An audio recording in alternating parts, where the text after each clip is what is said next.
Dhanik Bharat Educational Institutions, Inter, IIT, JEE, NEET, admission opened. YS Jagan ని ఆశీర్వదించినటువంటి అర్చకులకు TTD నోటీసులు ఇచ్చింది. అయితే దీంట్లో ఇది వైఎస్ జగన్ అంటే టీటీడీ వర్సెస్ ఈ వివాదంగా మారిందా, లేకపోతే ఇప్పుడు ఇది రాజకీయ రంగు పులుముకుందా? ఎందుకంటే పులివెందులలో మాజీ సీఎం జగన్మోహన్ రెడ్డికి తాను ప్రతిపక్ష హోదాలో ఉన్నప్పుడు 2014లోనూ ఒంటిమిట్ట రామాలయం అర్చకులు వెళ్ళి ఆశీర్వదించడం జరిగింది. తర్వాత తాను అధికారంలోకి వచ్చిన తర్వాత ఆశీర్వదించారు. మరలా ఇప్పుడు ప్రతిపక్ష నేతగా మరలా ఉన్నప్పుడు కూడా ఇప్పుడు ఆశీర్వదించారు. అయితే దీంట్లో టీటీడీ ఆ అర్చకులకు నోటీసులు పంపించడం మీద ఇప్పుడు చెలరేగుతున్న వివాదం ప్రధానంగా వైసీపీ ఆరోపిస్తుంది ఏంటంటే ఇది టీటీడీ ఇచ్చినటువంటి నోటీసులు కాదు, టీటీడీని మోటివేట్ చేసి అక్కడ బిఆర్ నాయుడు అనే వ్యక్తి మోటివేట్ చేసి ఇచ్చినటువంటి నోటీసులు అంటే ఇప్పుడు వైసీపీ ఆరోపిస్తుంది.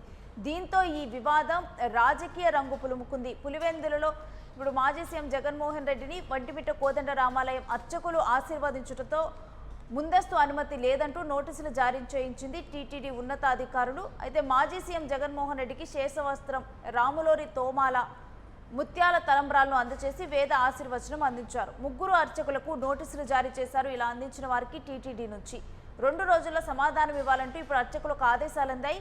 ముఖ్యమంత్రి హోదాలో 10 సార్లు తిరుమల ఆలయం ఒంటిమిట్టలో ఆశీర్వచనం అందుకున్నారు జగన్. ఇక నాడు లేని అభ్యంతరం ఇప్పుడెందుకు అంటూ వైసీపీ ప్రశ్నలు గుప్పిస్తూ ఉంది. టీటీడీ నోటీసుల వెనక కూటమి ప్రభుత్వం ఉందంటూ ఆరోపణలు చేస్తూ ఉంది. జగన్ను ఆశీర్వదించడాన్ని తట్టుకోలేకపోతున్నారంటూ వైసీపీ సెటైర్లు వేస్తుంది. ఇక ఈ వివాదం గురించిన డీటెయిల్స్ మా ప్రతినిధి కిరణ్ అడిగి తెలుసుకుందాం. ఎస్ కిరణ్, ఈ వివాదంలో ఇప్పుడు వైసీపీ ఇది ఒక పొలిటికల్ టర్న్గా అభివర్ణిస్తూ ఉంది. రేణు, వైసీపీ అధినేత జగన్మోహన్ రెడ్డి గత 2 రోజుల నుంచి పులివెందుల నియోజకవర్గం తన సొంత నియోజకవర్గంలో పర్యటిస్తున్నారు. అయితే అక్కడ ఉన్న ప్రజలతో మమేకమవుతూ ఆయా ప్రాంతాల్లో ఉన్న వైసీపీ నేతలను పరామర్శిస్తున్నారు. అయితే పులివెందుల బాక్రాపురం కార్యాలయంలో అయితే ఒంటిమిట్ట రామాలయానికి సంబంధించిన 3 అర్చకులు జగన్మోహన్ రెడ్డిని కలిశారు. జగన్మోహన్ రెడ్డికి వేద ఆశీర్వాదం అందించారు. రాములోరి తోమాలతో పాటు తలంబ్రాలు, పట్టు శాలువ కూడా అందించడం జరిగింది. వీటిపైన టీటీడీ అధికారులు నేరుగా 3 అర్చకులకు నోటీసులు జారీ చేశారు. జగన్మోహన్ రెడ్డి ప్రతిపక్ష నేతగా 2014లో ఆయన ప్రతిపక్ష నేతగా 2019లో ముఖ్యమంత్రిగా పలుసార్లు వేద ఆశీర్వచనం అందించారు.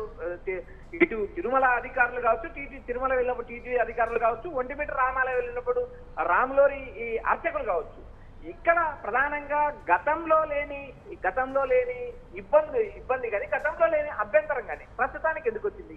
జగన్మోహన్ రెడ్డిని వేద పండితులు ఆశీర్వదించడాన్ని కూటమి నేతలు తట్టుకోలేకపోతున్నారంటూ వైఎస్ఆర్సీపీ విమర్శ కురిపిస్తుంది. మరోపక్క ఇప్పటికే టీటీడీ చైర్మన్ గా బిఆర్ నాయుడు అధికారులను ప్రలోభపెట్టి నోటీసులు జారీ చేశారు. 3 అర్చకులకు నోటీసులు ఇవ్వాల్సిన అవసరం ఏముంది? అది జగన్మోహన్ రెడ్డి గతంలో లేని ఇబ్బంది, గతంలో లేని అభ్యంతరం ఇప్పుడు ఎందుకు వచ్చింది? కేవలం TTD chairman BR Naidu versus వైసీపీగా వివాదం నడుస్తుంది. బిఆర్ నాయుడు ఓ మహిళకు సంబంధించిన వ్యవహారంలో వీడియోలు సోషల్ మీడియాలో వైరల్ కావడంతో వైఎస్ఆర్సీపీ కౌంటర్ చేసింది. వైఎస్ఆర్సీపీ నేరుగా టీటీడీ చైర్మన్ రాజీనామా చేయాలి, ఇలాంటి టీటీడీ చరిత్రలో ఎలాంటి జరగని వ్యవహారాలన్నీ బిఆర్ నాయుడు టీటీడీ చైర్మన్ గా ఉన్నప్పుడు మాత్రమే జరుగుతున్నాయి. గతంలో తొక్కిసలాట జరిగి కొంతమంది మరణించారు. టీటీడీ వివాదాస్పదమైన నిర్ణయాలు తీసుకుంటుంది. ఇలాంటి నేపథ్యంలో ఏదైతే వైఎస్ఆర్సీపీ టీటీడీ చైర్మన్ రాజీనామా చేయాలని డిమాండ్ చేస్తుంది, మరోపక్క ఎప్పుడూ లేని రాములోరి అర్చకులకు ఈ వివాదాన్ని ఎందుకు అంటగట్టారు? జగన్మోహన్ రెడ్డి తండ్రి వైఎస్ రాజశేఖర రెడ్డిగా ముఖ్యమంత్రిగా ఉన్నారు. ఆయన పలుమార్లు తిరుమలకి వెళ్ళారు, పలుమార్లు రాములోరి ఆలయానికి వెళ్ళారు. అదే పందా కొనసాగిస్తున్న జగన్మోహన్ రెడ్డి తిరుమలకి వెళ్ళారు, ఇటు రాములోరి ఆలయానికి కూడా చాలా సార్లు వచ్చిన సందర్భం ఉంది. కొన్నిసార్లు ఏదైతే ప్రతిపక్ష నేతగా ఉన్నప్పుడు కూడా రాములోరి పట్టు వస్త్రాలు అందించడానికి కూడా వేద పండితులు జగన్ ఇంటికి వెళ్ళిన సందర్భం. ఇలాంటి గతంలో లేని అభ్యంతరం ప్రస్తుతానికి ఎందుకు వచ్చింది? ప్రభుత్వం ఎందుకు ఇలాంటి నిర్ణయం తీసుకుంది? టీటీడీ అధికారులు ఎవరి ఒత్తిడి మేరకు నోటీసులు జారీ చేశారంటూ ప్రతిపక్ష వైఎస్ఆర్సీపీ తీవ్ర విమర్శలు కురిపిస్తుంది. రేణు, అయితే ఇప్పుడు ఈ టీటీడీ అర్చకులకు ఇచ్చిన నోటీసులు అంటే కావాలని చెప్పి ఇటు జగన్మోహన్ రెడ్డి మీద ఉన్నటువంటి అక్కసుతో ఇచ్చారని చెప్పి అంటూ ఉన్నారు. రేణు, ఇక్కడ ప్రధానంగా అధికారంలో ఉన్న ప్రతిపక్షంలో ఉన్న కొంతమంది రాజకీయ నాయకులు విశిష్ట లక్షణాలు కలిగి ఉంటారు. ఫర్ ఎగ్జాంపుల్ చంద్రబాబు నాయుడు ప్రతిపక్షం మాజీ ముఖ్యమంత్రిగా ఉన్న సమయంలో కూడా టీటీడీ అధికారులు ఆయన ఆఫీసును సందర్శించి ఆయనకు వేద ఆశీర్వాదం అందించిన సందర్భాలు చాలా ఉన్నాయి. ఇలాంటివి రాజకీయాల్లో కానీ ఏదైతే ఉన్నత స్థానాల్లో ఉన్న వ్యక్తులు కూడా బహుశా అప్పుడప్పుడు అరుదుగా జరిగే అంశాలు. రాములోరి ఆలయంలో ఇటీవలే రాములోరి ఆలయంలో ఉత్సవాలు జరిగాయి, శ్రీరామనవమి ఉత్సవాలు జరిగాయి. ఆ నేపథ్యంలో భాగంగా వేద పండితులు అర్చకులు ఏదైతే రామాలయానికి సంబంధించిన 3 అర్చకులు పులివెందుల జగన్మోహన్ రెడ్డి ఆఫీస్కి వెళ్ళి ఆశీర్వదించింది వాస్తవం. అయితే ఇక్కడ నోటీసులు అర్చకులకు ఇవ్వాల్సిన అవసరం ఏముంది? గతంలో లేని అభ్యంతరం ఇప్పుడు ఎందుకు వచ్చింది? కేవలం ఇది రాజకీయ కక్షపూరితంగా అర్చకులకు నోటీసులు ఇచ్చారంటూ వైఎస్ఆర్సీపీ విమర్శలు కురిపిస్తుంది. ఇవి రాజకీయాల్లో అత్యంత సహజంగా జరిగే అంశాలు. వీటిని అంటే కిరణ్, ఇప్పటి వరకు మనం చూసుకుంటే జనరల్ గా అర్చకులు పెద్ద వాళ్ళకు మీరు అన్నట్లుగానే ఇలా ఆశీర్వాదాలు ఇస్తూ ఉంటారు. అయితే ఇప్పుడు జగన్మోహన్ రెడ్డి ఇంటికి వెళ్ళి ఆశీర్వాదం ఇవ్వటం దీంట్లో తప్పు పట్టడం జరిగిందా? ఎందుకంటే ఇలాంటివన్నీ కూడా అంటే ఏమైనా సర్టెన్ రూల్స్ ఉన్నాయా ఈ అంశాల్లో? అంటే వీరికి ఇవ్వాలి, వీరికి ఇవ్వకూడదు, ఇళ్ళకెళ్ళి ఇవ్వకూడదు, ఇలాంటి రూల్స్ ఏమైనా ఉన్నాయా ఏంటి? రేణు టీటీడీకి సంబంధించి ఎలాంటి ఉత్తర్వులు లేవు. ఎందుకంటే కేవలం ఇవన్నీ అనధికారికంగా కేవలం ఏదైతే గౌరవప్రదంగా వెళ్ళి అర్చకులు ఆశీర్వదించే విధానం. గతంలో ప్రతిపక్షంలో ఉన్న నేతలకు కూడా వేద పండితులు ఆశీర్వదించిన పరిస్థితి ఉంది. ఒక్కొక్కసారి ఏదైతే సమాజంలో ఉన్నతంగా పలుకుబడి ఉన్న వ్యక్తులు వచ్చినప్పుడు కూడా ఏదైతే ఇప్పుడు రమణ దీక్షితులు టీటీడీ ప్రధాన అర్చకుడుగా ఉన్న సమయంలో అంబానీ, అదానీ లాంటి నేతలు వచ్చినప్పుడు నేరుగా వాళ్ళ ఉన్న కాటేజ్ దగ్గరగా ఆశీర్వదించిన పరిస్థితులు ఉన్నాయి. ఎందుకంటే ఇవి సర్వసాధారణంగా విఐపి ప్రోటోకాల్లో జరిగే సర్వసాధారణమైన అంశాలు. వీటికి రాజకీయాలు పులమాల్సిన పని లేదు.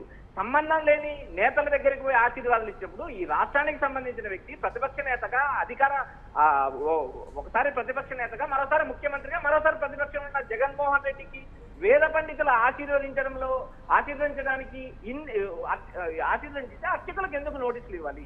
ఇక్కడ గతంలో లేని అభ్యంతరం ఇప్పుడు ఎందుకు? ఇదే ప్రశ్నను వైసీపీ పదే ప్రశ్నిస్తుంది. కేవలం రాజకీయ కక్షపూరితంగా టీడీపీ కూటమి ప్రభుత్వం తెర వెనుక ఉండి బిఆర్ నాయుడు ద్వారా ఏదైతే రాములోరి అర్చకులు ఏదైతే జగన్మోహన్ రెడ్డిని ఆశీర్వదించిన వేద పండితులకు నోటీస్ ఇచ్చారని ప్రతిపక్ష వైసీపీ తీవ్రమైన ఆరోపణలు చేస్తుంది.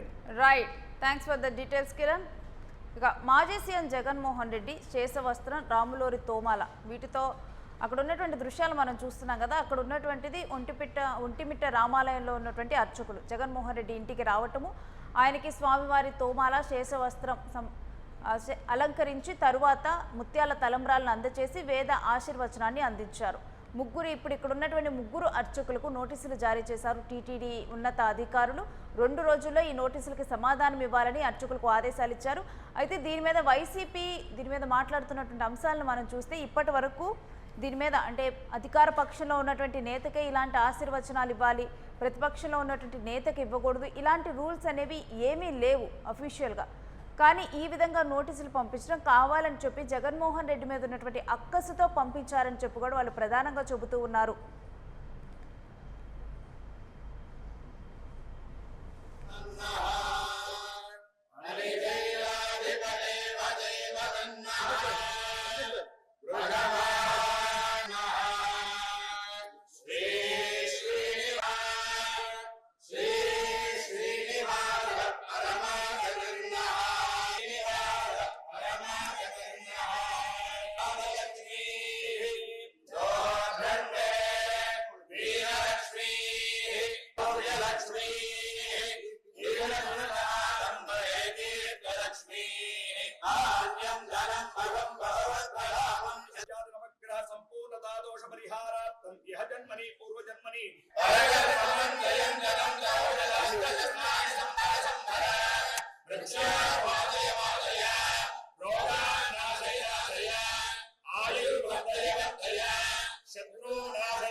राजा रामचंद्र स्वामिनः संपूर्ण कृपास्तु।